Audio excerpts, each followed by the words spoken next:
Day 20, page 622, problem 15. Here's a problem where you have some point charges. You draw the diagram relatively to scale. The first two charges are separated by 2 meters. The last one's at 1 meter. The nice thing about this problem, it's all linear. Those 3 points are collinear. But it's a vector problem. We're looking for the force exerted on the last sphere due to the other two. So each pair of spheres exerts a force on the other sphere. And as we mentioned in class, the first thing you want to do after you've established the diagram and the conditions is draw your force vector arrows that will need to be combined later on to get your F net. For example, I don't really care about the force of repulsion between the negative 12 and the negative 5 microcoulomb. Any two negatives repel each other. I could show that with some arrows, but I don't care about the forces on those two, that pair in particular. But for example, the 5 and the 10, they repel each other. I can show that like this. I'm going to call this, just for simplicity, F sub 1 and F sub 2. They repel each other, and equally and opposite. So F1 magnitude equals F2, F sub 2. You simply plug into that Coulomb's law over here. And remember that micro is 10 to the negative 6. And you know that, once again, also K is 9 times 10 to the 9th. That's always given. 9 times 10 to the 9th. Newton meter squared per kilogram per Coulomb squared. Everything's standard. 1 meter of distance. So you're going to get F1 and F2. You calculate those.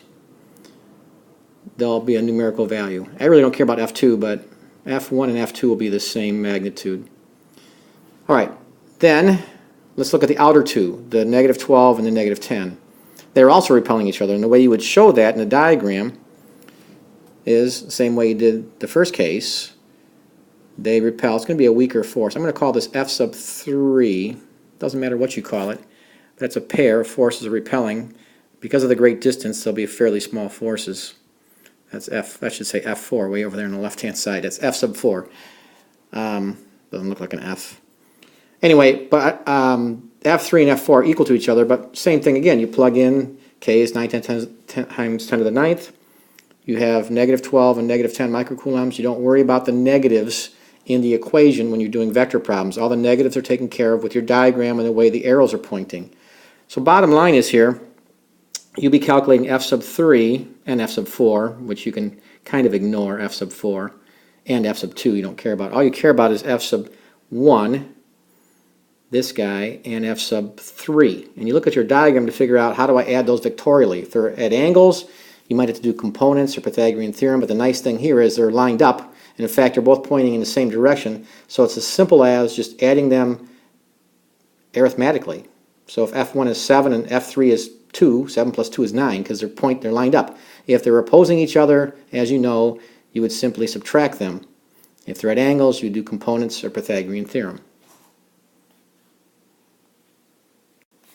Of course, Pythagorean theorem only if they're at right angles. Drawing the diagram will help you there.